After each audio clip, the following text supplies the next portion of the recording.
Aty pastaj në këtë kampin e 97-s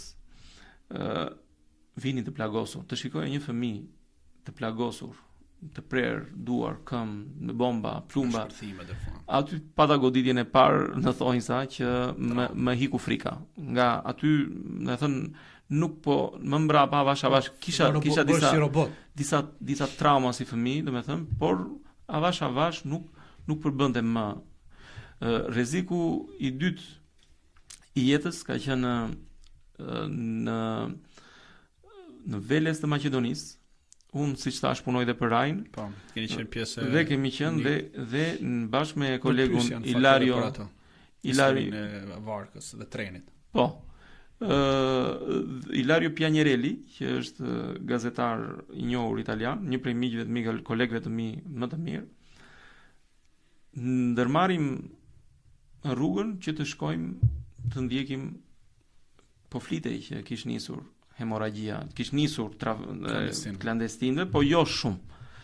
Dhe ndodhi një herë, dy herë, dhe aty ndodhi një incident kur treni kaloi përsipër disa emigrantëve.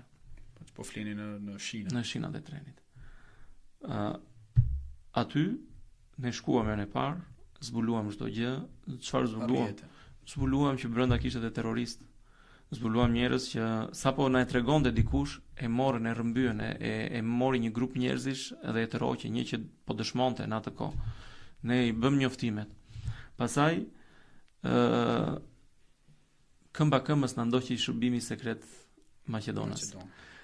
Mua më kujtua ai humori, nëse e mban mend, ne shkonim me makinë, ndiqte një, mbaj mend si tani, një Land Rover i bardh me xhamallzin, ata të veli Discovery të vegjël.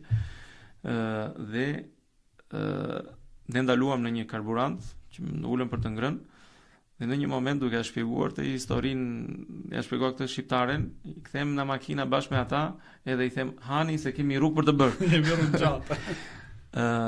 Kur u rikthyem përsëri, ta kalosh me shaka. Patjetër. Por që ishte situata shumë e nder, kur ne shkuam në kufi, aty ka qenë herën e dytë, ka qenë dhe një tjetër kolege italiane, kanë nxjerrë armët.